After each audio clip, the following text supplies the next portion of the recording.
Hello and welcome to Neverwinter Nights, and this will be part 49. In the previous episode, we finished off the creator ruins, dealt with another convict, and got told about the issues with Neverwinter Wood. Like any true hero, the first thing we do, of course, is to loot things, because that's what heroes do, isn't it? I should mention that this part, and on the next part for that matter, will be very heavily edited, and that is because of the fact that Chapter 2 consists of an awful lot of quest areas where you have a bucket load of fighting against completely relevant monsters, and I have decided to manipulate the time spent doing those kind of things, either by speeding up or cutting. Anyway, we are speaking to the guard that will open the gates for you guys to get into Neverwinter Wood itself, because of course we have some missing druids and a sick spirit to deal with, and the first thing that happens is we flatten Bambi. That's not what we did, but it was a deer. And of course we have this little Dryad who, for some bizarre reason, is extremely aggressive. They are not supposed to be, but she must have read the wrong script. Apparently she's challenging, I wouldn't necessarily say, but it depends on the character class, I guess. But the reason this little lady is very, very aggressive is because apparently the spirit's influence is making every living thing in the woods believing that everything around them is hostile. And there's obviously something horribly wrong, because the spirit is usually considered to be a guardian of the wood and would never normally allow such a thing to happen. And by the way, just for the fun of it, that boar, because I'm in a conversation right now, I'm considered to be flat-footed, which means I don't get any dexterity bonus to armor class of any kind. And as mentioned before, a monk relies extremely heavily on dexterity-related armor class bonuses. So that boar had an easy time hitting. Moving on though. There's a cave here.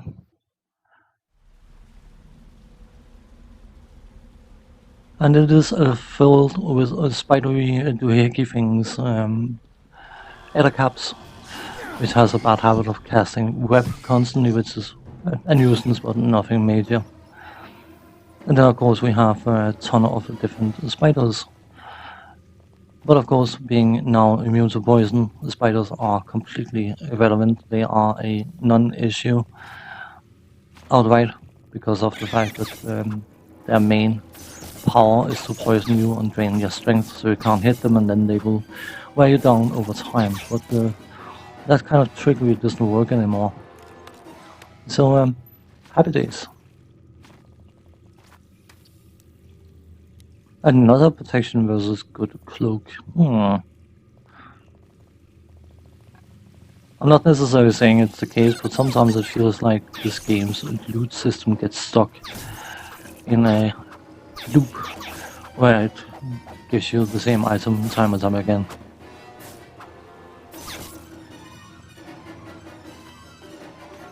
But bashing our way through these poor unfortunate critters.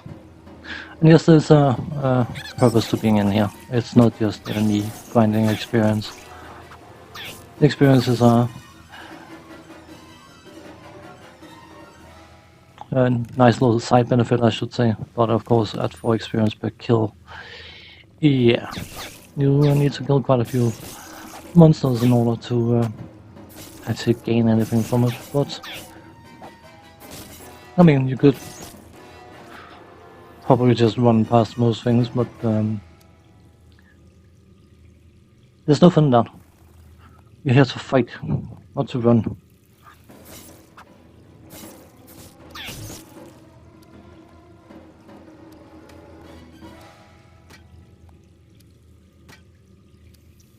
Inventory management.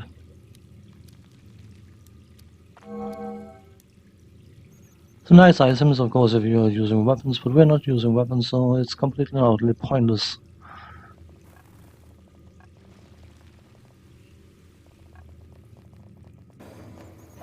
I suppose nice items and nice items, that's probably a bit of a statement, because of course most characters, when you make them, you have some sort of weapon in mind, and preciously few classes can be very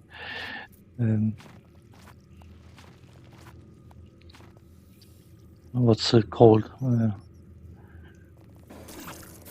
Versatile in that direction. Most character classes will be more or less tied to one weapon type, at least. And usually club is not something you specialize in, so I'm sure it's quite possible. You can have a mediocre weapon with some excellent stats on it, and that alone would justify getting good with them. But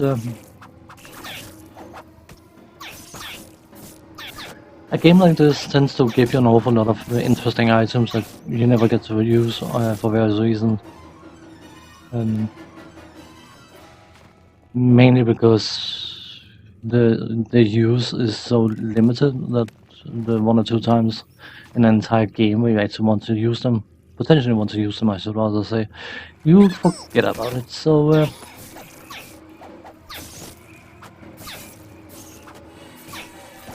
I mean, something like Watchman's Home is technically better for my monk, because of course it gives spot listen and all that stuff, but I'm fine. Oh, by the way, Spider Queen. I don't know, that glowing thing or orbiting thing around it is probably something powerful. I don't know. I don't particularly care. It is not immune to knockdowns, so yeah. Based on that, no biggie. Nice experience though. But of course the real reason we are in here is actually because of that cocoon that we are going to be opening right around now.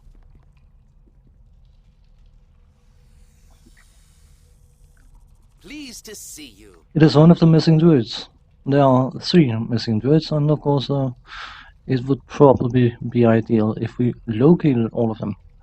So that is the intention.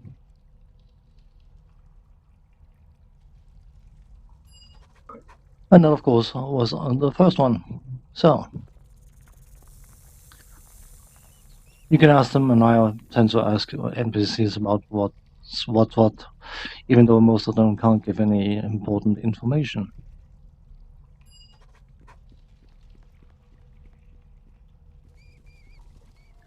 So, Dryad's home. Might be an idea to pop in there and see what's going on.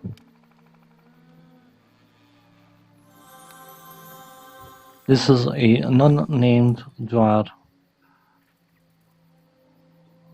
As far as I remember, is she named? I've already forgotten.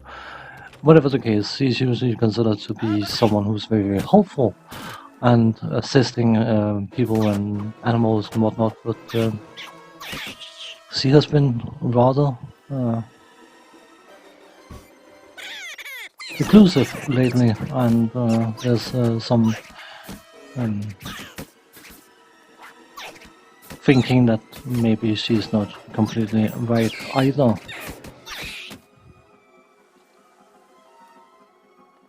Just going around looting her place and beating her slaves. If you go and speak to her, everything will turn her non-hostile, but even though they are only 4 experience for most kills, it's 4 experience you don't get if you don't kill them. So, you know, it all adds up. I mean, you have to kill about 3,000 of these mobs for a level, but it feels like you end up killing that many, so I guess.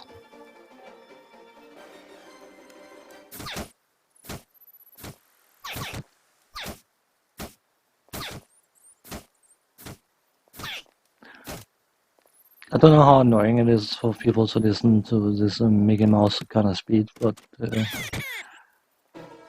a random guy we end up rescuing, who apparently was charmed by a dryad, or in some way, shape or form, affected by her. And yeah, well, I suppose.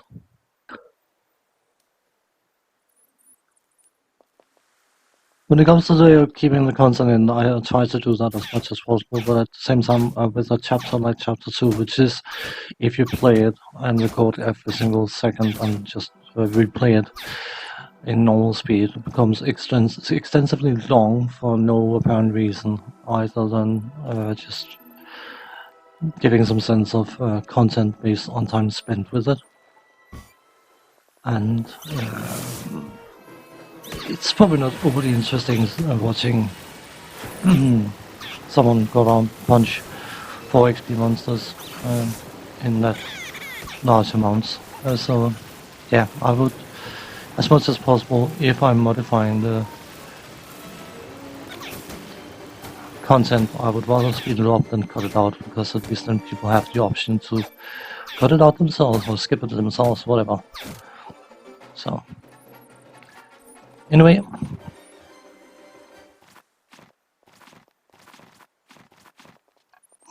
beating up fairies, always nice. So another missing druid, and this one was thinking with a certain limb. Yeah, and I'm not to scorn him for it. I mean, I'm a man at heart, so why would I scorn him for that kind of things? It's perfectly natural to have a certain interest for whatever gender it is you might be interested in. There's nothing wrong with that. Why feel ashamed about that? As long as it's natural and not abusive towards anyone, then cool. So apparently he's very, very concerned about anyone knowing of his shameful behavior. You found a woman attractive? Wow, big deal, man. I would have said the same if you found a guy attractive. I have no for against. People can do whatever they want to do as long as it's consented and legal. So, more loot bashing thing. Not bash the loot, that would break it, I suppose, but always take bookcases, because they can contain spells, and some of the spells are quite valuable. And this game has a habit of letting everything that contains quest items glow quite vividly, so they are very hard to miss. Not ever saying that it's not possible to miss them, because I'm very sure I have myself, but yeah.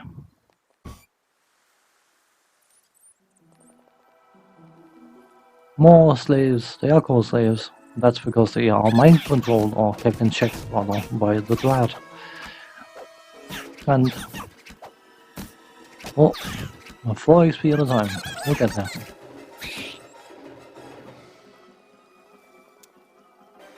I try to be a bit systematic about how I do things. I do like when I get into a new area, for instance, I like to scout the entire area instead of going into the first cave or building or whatever it is I see. I like to have some sort of idea of how the areas or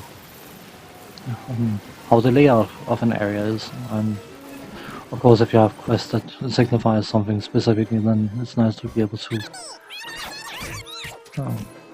pinpoint where your quest objective is.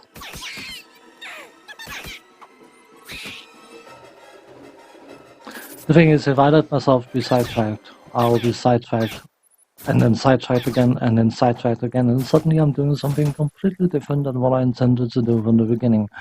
So that's why I'm trying to force myself, especially when I'm doing these videos, to be very, very systematic.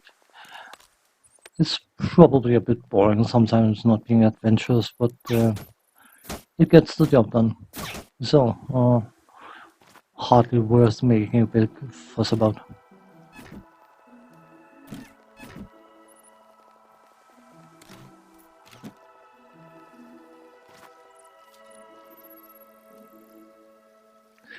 So let's go and speak to a Dryad.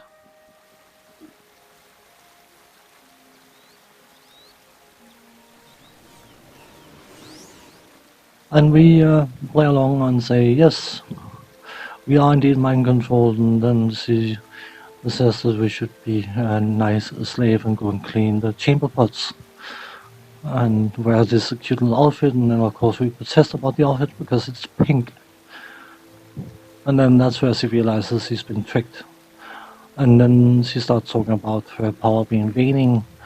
She can't control, or she can't charm basically any outsiders anymore, and that is of course because the spirit of the wood is quite ill, and we promise to look into it. That young lady is very, very sociable. If you come into her room at any given time, she will run over to you and tell you how nice it is to see you again, even though you've just been outside the room for about a quarter of a second. I suppose she is very enamored by the player character, and that's perfectly okay.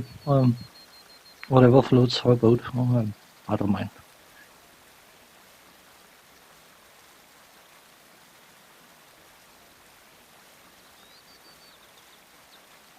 So just getting a bit more information about various things. She does mention something about a ritual that took place in order to get to the spirit realm, and that ritual involves a self-inflicted pain, so to speak. And she mentions that there was this dwarf that made use of the ritual, and she kept the items that he left behind, and then she's kept them in a chest. But more importantly, she has another item in her chest which is important for the next bit we will get to.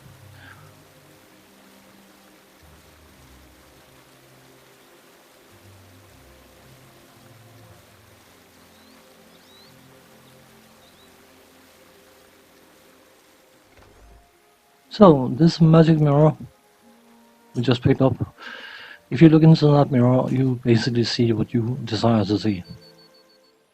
So basically someone who's extremely unpleasantly looking would look amazing in that mirror. By the way, lock of nymph hair, that is sharpens follow item. I just want to show that I picked it up and found it in case someone might have been looking for it, playing the game, whatever. I just kept it in. But anyway, that magic mirror is very, very important for a certain NPC what we bump into momentarily. We are now deep in the woods, and we find a bottle of spirit poison. That's probably what's been used to harm the spirit of the wood. That altar is of some importance as well. That's why the ritual is performed. And then we have a cave near a waterfall. Where does that lead to? Well, it leads to, I think she's called Satara. Very sure she is, which is a witch.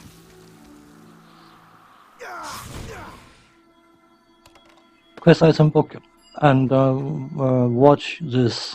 I want to keep it in.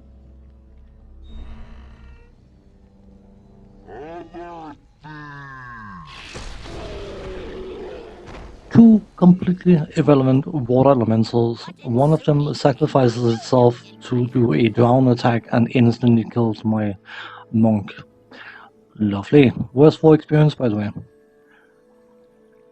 Anyway, we bump into Satara, who apparently used to be the most beautiful thing in the world, and then she discovered a wrinkle, and she panicked over that one wrinkle and started by magical means to try and improve her looks, which of course went horribly wrong.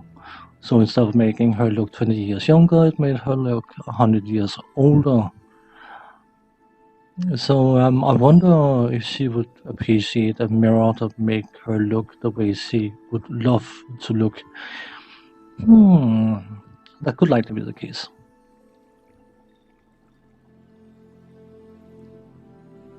So we speak to her again, that's how we already got a mirror, and then she's super happy and gives us the gem that she holds on to, which of course is the gem for the quest we are on. That elf in the tavern in Portlast. And the key, which can open a prison. And guesses behind gate number 1. I was about to say bars number 1. That is another missing druid. And this one seems to be rather enamored by her own looks. So she's basically asking our character whether we can manage without looking at her pretty face for the time we are away from her. And for that, just for reference, little girl, yes, I'll do fine. I'll manage. Yeah, I'll live. I don't mind beautiful people. Of course, I don't mind beautiful. I mean, who would not mind beautiful people? But they don't necessarily have to rub it in your face. So I like people who are aware of their strengths and weaknesses without necessarily needing to put them on display. Anyway, we went to the altar and we plunged the dagger into our own chest, and now we are in this world room. More fighting of insignificance, but then we bump into this little guy. And apparently he was the one that was hired to poison the spirit of the wood by attacking a tree and put the poison that we found earlier into the wound of the tree. The other cultists, of course, because they are part of the cult we are chasing, they abandoned him, and even though he did manage to hurt the spirit of the wood, she retaliated to a certain extent, basically making him a bit wonky in his head. So he can only talk in riddles and rhymes, and it doesn't make much sense, but it doesn't have to, because we, of course, get into a fight with him. A fight that he's bound to not walk away from. Not that I need to make use of that special power often unless I get one shot by a cheap death mechanic, but I do still have the power of reload. There's a power that is very strong.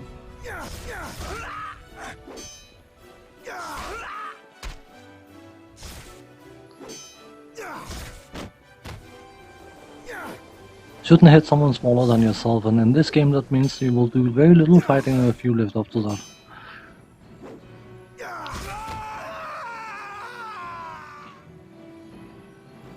What does he have? Oh, a cultist journal. Oh, how very lovely of him to have that. But he also told us where the antidote was located, so of course we should go and pick that up. And then it's time to go looking for the spirit of the wood, because of course she, it, whatever it is a bit not right. And we'll put up a fight.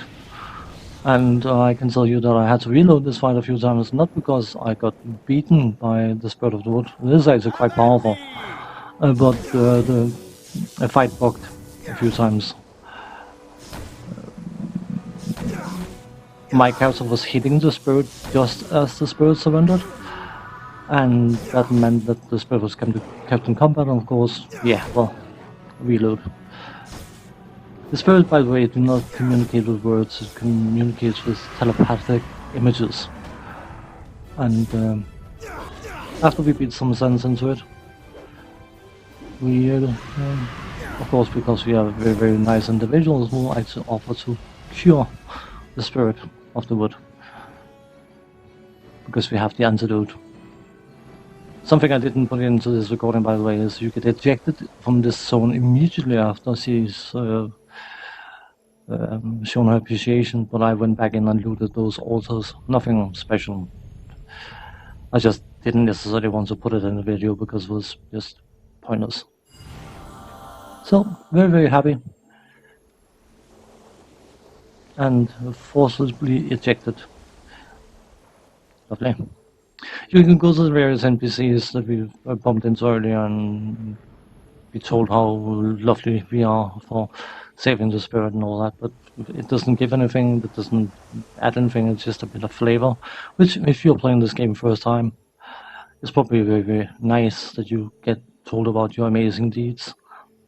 But outside of that, there's not much point in going back through the different areas and speaking to them.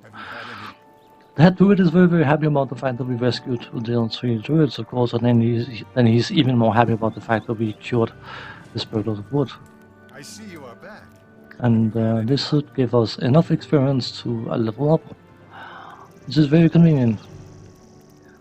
At an earlier time I mentioned something about level 13, but that was apparently something that was done in Neverwinter Nights 2. An ability that was shifted to level 13 instead of being level 12 for the monk. It was probably because of the multi-classing abilities you have in that game, in order to mess it up, so people would have to take an odd number of levels if they want to benefit from it. I don't know, whatever the reason were, but it is supposed to be at level 12 that you get it. So we should probably level up.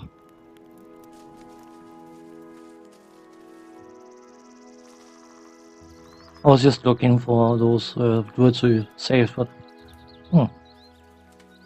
I should actually mention that in this area, if you play a druid, you can do a questline for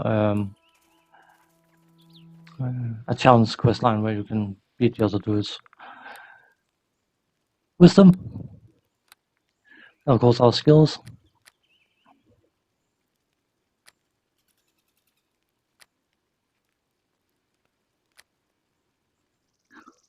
And then we get Diamond Soul, which is basically magical or spell resistance, which is level plus 12, so 22 currently, and then we need to pick a feat ourselves, and that will be improved critical on our attack. It adds 1 to your threat range, so if it's 20, in our case it will be 19 to 20 after that. We are using our fists quite a lot, so anything that support our fisticuff thing, whatever, is a good thing. But we are coming up to the end of this part, and as I said earlier, next part will be edited in a similar fashion. So as for now, thanks for watching, take care, see you next time, bye bye.